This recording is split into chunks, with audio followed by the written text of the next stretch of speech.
Mais oh non, la mort de l'évêque, aujourd'hui on veut masquer.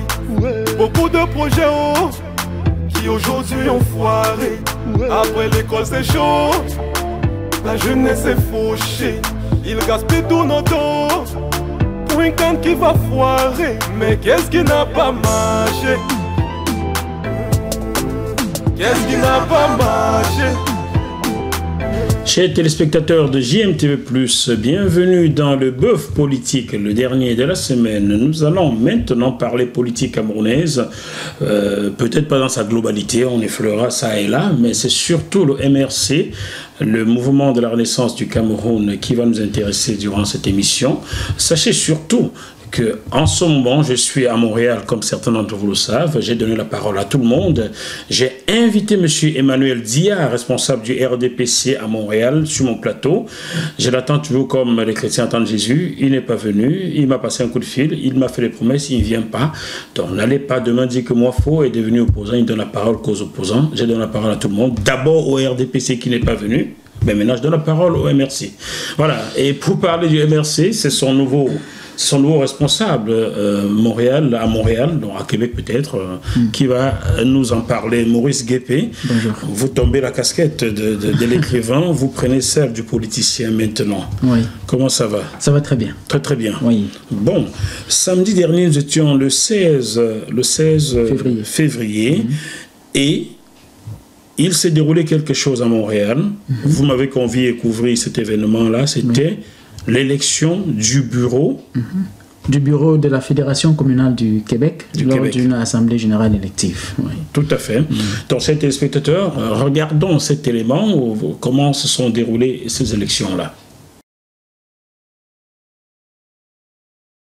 On ne balaye pas de la main X ou Y, mais on va demander à tous ceux qui sont ici d'exprimer leur voix. Si vous êtes d'accord, si vous votez pour, si vous votez contre, ou si vous abstenez. Donc, on aura 3 possibilités.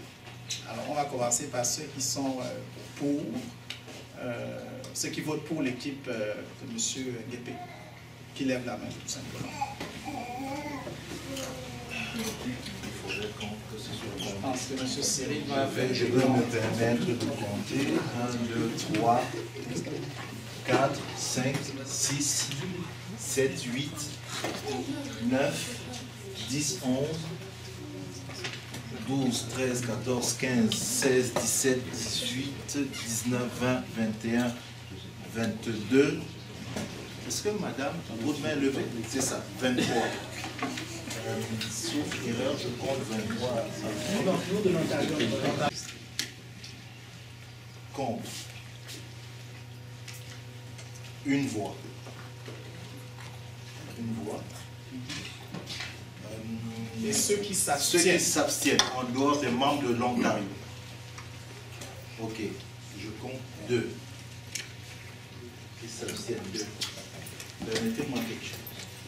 2, 3, 4, 5, 6, 7, 8, 9, 10, 11, 12, 13, 14, 15, 16, 17, 18, 19, 20, 21, 22, 23, 24, 25, 26, 27, 28, 29, 30. Ça nous fait combien de votes? Ça fait 26. Sur 30. 26 sur 30. Sur 30. 4 Ontario se sont abstenus, c'est ça? Ouais, nous sommes, Ouais, ok. nous sommes 4. D'accord. A priori, il y a 30 personnes. A priori. Et donc on a 23. 23 pour, une contre, 2 abstentions. Ok, ça fait 26, c'est ça? 26. Plus 4 Ontario. Plus 4 Ontario. On n'a pas le droit de vote. Donc, c'est bon. Ok. On va donc passer à peut-être une acclamation et puis on va réinviter tous les membres pour l'installation et l'implantation. Avant ça, nous déclarons la liste de M. Maurice Nguépé élu pour la Fédération communale du Québec. Voilà, Maurice Nguépé, sur 30 personnes qu'il y avait dans la salle, 4 étaient des délégués d'autres provinces, ne pouvaient pas voter. Exact. Et il y a eu une abstention, 2 voix contre, Oui. Et 23 ont décidé de plébisciter votre liste, quoi. Exact. Donc, ma liste a été élue à 23 pour, une voix contre et 3 abstentions. Mais ça fait un score soviétique, ça? C'est ce que vous reprochez à M. Biya d'avoir comme score? Là, quand même, c'était, je crois, la preuve que, n'est-ce pas, les compatriotes camerounais, n'est-ce pas, sont acquis à notre cause. Les élections étaient claires, transparentes. Ben oui, en effet, vous avez vu les images, voilà, chacun s'est exprimé, et à la fin, il n'y a pas eu de quoi, qu'il n'y a pas eu d'énervement, rien. Les deux qui n'étaient pas d'accord avec cette liste ont salué. Exact. Ceux qui ont voté pour vous. Exact. Et il y a même eu un partage de bons repas. Exact. C'est ce que vous comptez insuffler au Cameroun? Bien sûr. L'opposition n'est pas... opposition ne veut pas dire guerre. Opposition signifie discussion autour des thèmes, contradictions, afin de trouver, n'est-ce pas, la bonne solution pour la gestion du pays. Donc, c'est ça là. Alors, vous avez dit dans votre discours, Maurice Nguépé, que les événements qui se déroulent depuis le 26 janvier au Cameroun, la marche pacifique, dite pacifique, qui a conduit à aux arrestations de plusieurs militants de votre parti et même de vos leaders, Maurice Kamto, Christian Penda et Koka, Paul-Éric Kingé, Albert Zongan, Jean-Claude Djoko, je ne peux pas tous les citer, ils sont plus de 100. Alors, vous avez dit dans votre discours que les autorités camerounaises s'attendaient à voir votre mouvement se fragiliser avec ces arrestations-là et que vous restez fort. Oui. Au moment où vous faites ces élections, vos leaders sont en prison depuis plusieurs semaines. Voilà. Donc, comme j'ai dit lors de mon discours, c'était une élection qui marquait un tournant, n'est-ce pas, dans le mouvement de la Renaissance au Cameroun, dans la mesure où c'était la première grande assemblée élective du MRC après l'arrestation de Maurice Kamto et des autres membres de la coalition gagnante. Et donc, nous avons demandé que le régime RDPC les libère immédiatement et sans condition, parce que sous quelque angle qu'on prend, n'est-ce pas, la situation, on se rend compte que c'est illégal. C'est illégal totalement. Donc c'est vraiment de l'arbitraire pur, et je pourrais vraiment démontrer en quoi cela est arbitraire, cette arrestation. Vous le dites, chers téléspectateurs, je parle à tout le monde, car après votre discours que j'ai diffusé la semaine dernière et l'émission avec la brigade anti-Sardinard, qui n'est pas liée à vous, d'après ce que tous me disent, j'ai reçu quelques coups de fil des membres du RDPC me fustigeant de ne pas vous faire du rentre-dedans. Je vais le redire ici, je n'ai aucune raison de faire du rentre-dedans aux membres de l'opposition ou à la brigade anti-Sardinard, car eux n'ont pas encore gouverné au Cameroun, ils n'ont rien dirigé, ils n'ont donc pas un bilan comptable à faire. Donc, pourquoi vais-je vous faire du rentre-dedans? Je vous donne la parole afin que vous vous exprimiez, et chacun le doit venir ici, prendre la parole et s'exprimer. Alors, depuis alors cette journée élective, avez-vous eu des nouvelles de vos leaders emprisonnés au Cameroun? Oui, les nouvelles sont... bonne entre guillemets, dans ce sens que ils ont le moral haut, très haut, c'est ce qui compte pour nous actuellement. Et comme je l'ai dit tantôt, pourquoi ils ont le moral haut? Parce que en réalité, les causes de l'arrestation sont floues, sont arbitraires. Pourquoi elles sont arbitraires? Parce que en droit, il y a ce qu'on appelle la hiérarchie des normes juridiques. Qui signifie? La hiérarchie des normes juridiques, c'est quoi? C'est que il y a des normes supérieures, des lois supérieures et des lois inférieures. Les lois supérieures d'un pays, c'est quoi? C'est la Constitution. Ensuite, vient l'ensemble des lois adoptées par l'Assemblée nationale. Donc, dans la hiérarchie des normes juridiques, après la Constitution, il y a des lois de l'Assemblée nationale. Et après les lois de l'Assemblée nationale, il y a les décrets présidentiels et les arrêtés préfectoraux. Alors, la marche pacifique du 26 janvier correspondait à l'esprit de la Constitution, parce que la Constitution prévoit la manifestation publique et libre des opinions. Par conséquent, en tant que loi supérieure, aucun décret qui représente naturellement une loi inférieure ne peut venir empêcher la manifestation, parce que la loi stipule que en cas de conflit entre un décret ou un arrêté préfectoral et une loi supérieure, c'est la loi supérieure qui prime. Qui l'emporte, et on abroge la loi inférieure. Ce qui veut dire que quand les manifestations vont faire une déclaration à la préfecture pour marcher, ce n'est pas nécessairement pour attendre que le préfet ou le sous-préfet accepte ou refuse qu'il marche. Car la Constitution... Puisque la Constitution prévoit déjà cela, et le décret du préfet, l'arrêté du préfet est inférieur à la Constitution. Ce qui veut dire que la déclaration que l'on dépose à la sous-préfecture est simplement à titre informatif, afin que le sous-préfet mette à la disposition des manifestants la police pour encadrer et protéger. C'est cette police qui tire sur les gens. Et maintenant, on se rend compte que la police, au lieu d'encadrer comme la Constitution le dit, se permet de tirer et de brutaliser. Alors à ce moment, il y a entrave à la loi. Donc nous sommes là devant une affaire où le régime, n'est-ce pas, entre en conflit avec le MRC qui est un parti d'opposition, mais qui n'a pas vraiment raison. C'est plutôt le régime qui porte atteinte à la loi.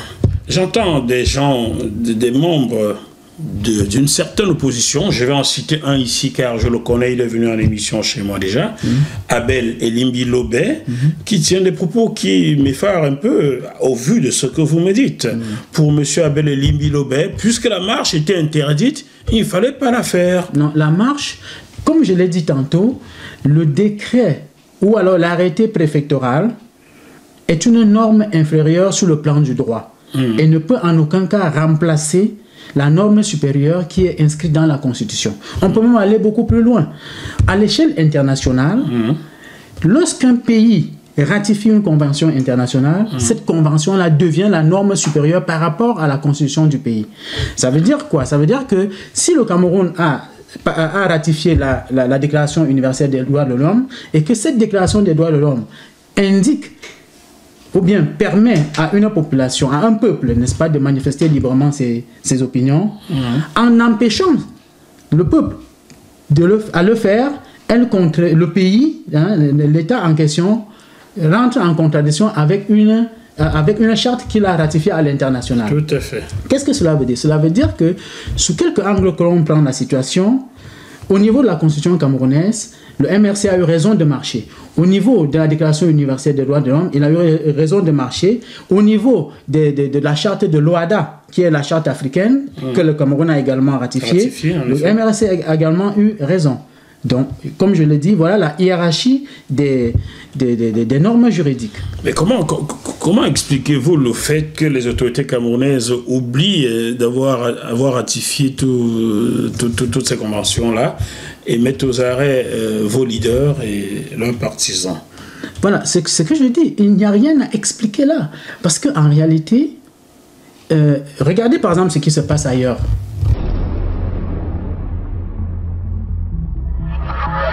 Ce programme vous est proposé par Deviseo Fret, spécialiste du transport international Afrique, Dom-Tom, Océan Indien. Retrouvez-nous sur www.deviseo-fret.com. Téléphone +33 139 85 14 23.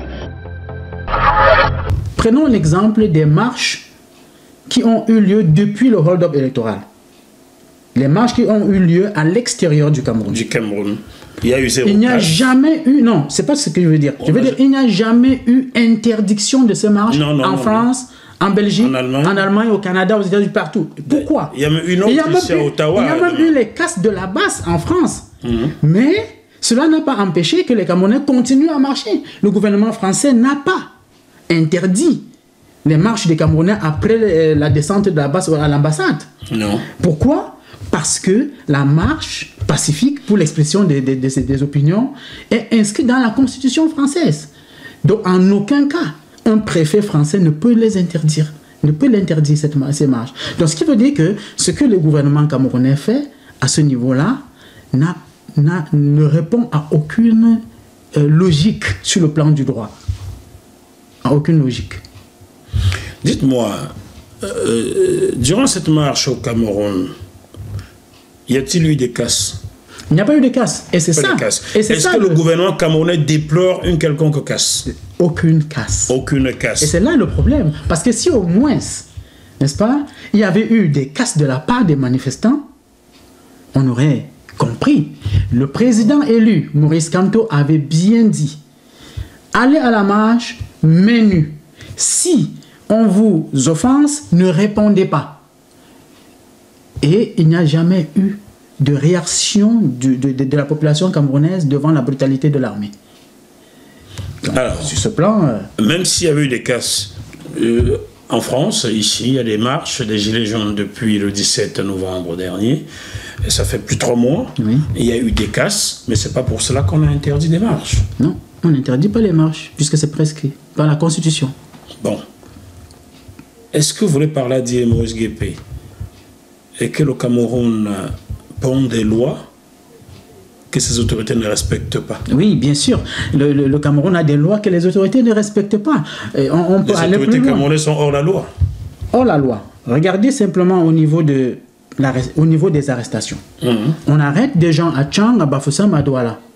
Et on les transfère à Yaoundé. Ça, déjà, également, c'est une entorse à la loi. Parce qu'en droit, il y a ce qu'on appelle, on appelle ça les compétences des tribunaux. Il y a une série de compétences. Ah, êtes-vous sûr que ces tribunaux-là ont les compétences de leurs compétences ou les compétences de la compétence? Voilà. Donc, je veux dire ceci. Il existe 3 grandes compétences, n'est-ce pas? Oui. Il y a ce qu'on appelle la compétence matérielle. C'est la compétence qu'un tribunal a à juger des infractions ou des crimes précis. Oui. Alors, si on prend notre cas, on se pose la question, quelle est l'infraction commise par le MRC le 26 janvier 2019? Il n'y a aucune. Parce qu'il n'y a pas eu de casse. Il y a eu marche pacifique, main nue. Donc, l'objet, n'est-ce pas, de la plainte ici est inexistant. Par conséquent, aucun tribunal ne peut juger de l'affaire. De 2, il y a ce qu'on appelle la compétence rationnelle LOCI, c'est-à-dire la compétence territoriale d'un tribunal. C'est-à-dire un tribunal a la compétence de juger des infractions commises. Rassurez-moi, y a-t-il un tribunal à Bafoussam? Il y a des tribunaux. Y en a-t-il à Bouddha? À Bouddha, il y en a. À Douala? À Douala, il y en a. Pourquoi, ce qui veut dire qu'on n'aurait jamais dû déporter les gens, parce que les tribunaux dans ces différentes régions ou dans ces différentes villes ont cette compétence territoriale de les juger. Il y a donc déjà là, à partir de là, je ne suis pas un homme de droit, hein, le peu que je sais me fait dire qu'il y a déjà vice de procédure. Bien entendu. On doit donc les relaxer tout de suite. Il y a vice de procédure. C'est tout. Et il y a une autre compétence des tribunaux qui est la compétence, on appelle ça rationi persona, c'est-à-dire que les personnes. Il y a des tribunaux qui ne jugent que les adolescents, des tribunaux qui ne jugent que les affaires de famille, ainsi de suite. Des tribunaux qui ne jugent que les criminels. Oui. Bon, voilà, on déporte le président élu du Cameroun, Maurice Kamto, et on l'amène au tribunal militaire. Il se dit qu'il aurait refusé d'être jugé par un tribunal militaire. Est-ce vrai ou faux? Il n'a même pas besoin de refuser d'être jugé. On doit simplement dire le droit. Est-ce qu'un civil doit être jugé dans un tribunal militaire? À une seule condition, à condition que lors de ces manifestations, lors de sa marche, il soit armé. Parce que la loi, le code civil camerounais dit qu'une manifestation devient une insurrection ou une rébellion si les manifestants sont armés. À ce moment, on peut les juger au tribunal militaire. Mais il se trouve que ce n'est pas le cas. C'est devenu la mode dans votre pays. Ma consoeur Mimi Mefo a été présentée à un tribunal militaire. Mon petit jeune confrère Michel Bimton, c'était un tribunal militaire. Maintenant, Maurice Kamto, Alben Zonga, Penda Ekoka, Paul Eric Ngué et tous les autres, tribunal militaire. Mais c'est devenu mode chez vous. Non, ça ne correspond pas à l'esprit du droit. Ça ne correspond pas à l'esprit du droit. C'est pour toutes ces raisons que nous demandons la libération immédiate et inconditionnelle. Dernière partie de cette émission, Dr Maurice Nguépé. Aujourd'hui, le MRC aurait constitué Maître Éric Dupond-Moretti, qui est l'un des meilleurs pénalistes, avocats pénalistes de France, dans ce dossier, Maurice Kamto et ses partisans. Avez-vous eu cette information-là? Oui, j'ai eu vent de cette information aujourd'hui même. Oui. Parfois, connaissant le rôle un peu flou que joue mon pays, la France, dans les affaires politiques de mon l'ancien pays, le Cameroun. J'aimerais bien retrouver le passeport camerounais aussi, hein, parce que bon, Samuel Eto'o, mon jeune frère, a 2 passeports, je ne comprends pas pourquoi je n'ai qu'un seul. Est-ce qu'il n'y a pas à craindre que les choses soient faussées, que... Je n'accuse pas Maître Dupond-Moretti, c'est un excellent avocat, pour qui j'ai beaucoup d'admiration, mais peut-il vraiment aller contre les intérêts de son pays dans le Cameroun? Car on a l'impression que c'est ce qui se joue en ce moment, non? Oui, on parle des intérêts. On parle du fait que si la France soutient Paul Biya, c'est en raison de la présence d'une foule d'intérêts. Mais Paul Biya n'est pas éternel. Et de 2, le fait que le président élu, Maurice Kamto, demande la reconnaissance de la victoire n'implique pas directement la fin des intérêts français. Je pense que c'est mal comprendre le projet de société du MRC que de penser que une fois investi, le MRC et son président mettraient fin aux intérêts français. Non. Monsieur Kamto l'a dit sur mon plateau. Jamais. Il s'appuierait déjà sur ce qu'il a dans les mains, car si tout ce qui était dérobé au Cameroun au quotidien était investi pour les Camerounais, on n'aurait même peut-être pas besoin de regarder ce que font les Français. Voilà ce qu'il a dit sur mon plateau le 21 mai 2018. Vous pouvez retrouver cette interview sur gmtvplus.com. Voilà. Dans la vision politique du MRC, il est question d'utiliser les fonds qui sont disponibles à bon escient. Or, il se trouve qu'aujourd'hui, on assiste à des détournements massifs, n'est-ce pas, des fonds publics, lesquels pouvaient permettre, n'est-ce pas, de développer le pays. Donc on n'a même pas besoin de regarder ce que les Français font de leurs affaires économiques pour se développer. Non. Nous savons comment construire ce pays. Et nous voulons que notre victoire soit reconnue. Nous sommes en mode résistance et on veut absolument, vraiment que la victoire soit reconnue, que le président Kamto soit investi dans les règles de l'art. Et à M. Biya, le président élu, a promis protection. Parce qu'en réalité, ce ne sont pas les biens qui ont été volés qui nous intéressent. Ce qui nous intéresse, c'est que nous savons comment produire la richesse. Tout cela, tout ce qui a été volé peut être mis de côté. Mais nous avons des mécanismes. Nous avons un plan de marche qui nous permet de produire la richesse. En 5 ans, on va transformer le visage du Cameroun. Sans avoir à rapatrier les fonds qui ont été détournés. Je peux vous croire, car j'avais été au Ghana en 2008. Quand je suis retourné 5 ans après, Accra avait total. C'était métamorphosé. Je me suis dit, mais waouh, comment ils ont fait? Bien sûr, on peut partir de l'étape 0 et en 5 ans, devenir une puissance émergente. C'est possible. L'Allemagne était partie de l'état 0 en 1945. Toute l'Allemagne était détruite. Mais 10 ans plus tard, l'Allemagne est redevenue 4e puissance du monde. Pour développer un pays, ça prend maximum 10 ans. Maximum. Et nous avons la recette au MRC. Dr Maurice Nguépi, si vous avez un message à passer à vos militants de Québec ou vos camarades du Cameroun ou du reste du monde entier, que leur diriez-vous? Ils sont tous là, vous pouvez vous adresser directement à eux. Voilà, donc la première chose, c'est de dire que le MRC possède un projet de société qui est le meilleur jamais élaboré au Cameroun. C'est un projet de société qui a 5 piliers. Le pilier institutionnel. Ici, il s'agit d'une refonte des institutions pour les rendre crédibles. Faire en sorte que les Camerounais aient confiance en leurs institutions. Parce que depuis 37 ans, nous assistons à un torpillage incessant des lois de la République. Nous voulons, à travers notre projet, notre pilier institutionnel, faire du Cameroun un pays dans lequel les gens sont fiers, les citoyens sont protégés par la loi. Ce n'est pas le cas actuellement. Il y a le pilier éducatif. Le pilier éducatif vise à refondre le système éducatif et de le professionnaliser. On parle ici de la création des centres de métiers. Les centres de métiers, ce sont des centres dans lesquels les enfants participent à la créativité Et quel que soit leur niveau d'études, qu'ils aient le CEP, le CEP, le CEP, le brevet ou le probatoire ou le bac, ils ont la possibilité de s'investir dans une profession et de trouver le travail. Avec cela, on va résorber le chômage. Il y a le pilier économique et industriel. Parce que notre objectif premier est d'industrialiser le Cameroun. Du nord au sud, de l'est à l'ouest, mais en utilisant les richesses de chaque région et en développant de nouvelles richesses. Par exemple, la technologie de pointe, la mécanique, l'informatique, etc. On va les développer. Bien. Il y a le pilier de la santé. Ici, il est question également de procéder à une refonte du système sanitaire, de donner à tous les Camerounais, de leur offrir une assurance vie universelle et de s'assurer que toutes les femmes aient la gratuité de la césarienne. Ça, c'était un projet qui aurait dû déjà être implémenté depuis janvier 2019 si on n'était pas en mode hold-up électoral.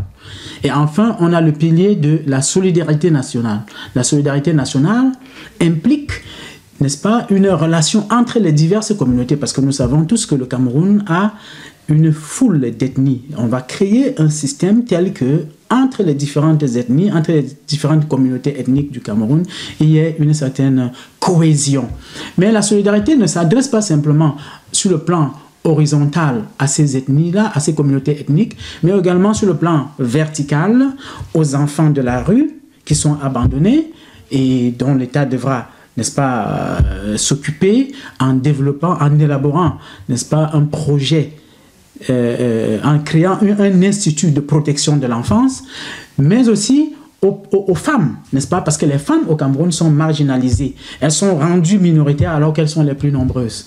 Il faut, n'est-ce pas, amener la femme camerounaise à retrouver, n'est-ce pas, sa dignité. Et c'est par exemple le combat que mène Maître Michel Doki, que je salue ici. Et à un autre niveau de la solidarité, il faut s'occuper des aînés. Il y a tellement de personnes de troisième âge, 60 ans, 70 ans et plus au Cameroun, qui sont abandonnées à eux-mêmes. Le pays a le devoir, n'est-ce pas, de les protéger, de créer un fonds de solidarité pour ces personnes âgées. Alors ça, c'est notre projet que je vous le présente brièvement, et j'interpelle ici tous les Camerounais à se l'approprier et à joindre massivement le MRC en créant des unités partout où ils se trouvent, que ce soit au Cameroun ou à l'étranger. Merci beaucoup, Dr Maurice Nguépé, secrétaire, vous allez me le dire pour que je n'oublie pas, hein, vous êtes donc secrétaire communal de quoi? Oui. Je suis le secrétaire de la Fédération communale du Québec. Voilà. Le secrétaire du MRC à la Fédération communale du Québec. Ah, mais il va falloir que je capte les codes québécois là à London. C'est pas facile à retenir. Chers téléspectateurs de JMTV+, merci. Nous vous remercions pour votre attention. On se retrouve sur ce même plateau dans quelques jours avec un autre invité politique. D'ici là, malgré la situation extrêmement compliquée ça et là, gardez quand même la banane. Et j'envoie un soutien particulier à mon ami Valsero. Je pense fort à toi. À bientôt. Merci. Merci à JMTV+. Continuez de donner la parole à ceux à qui on la refuse.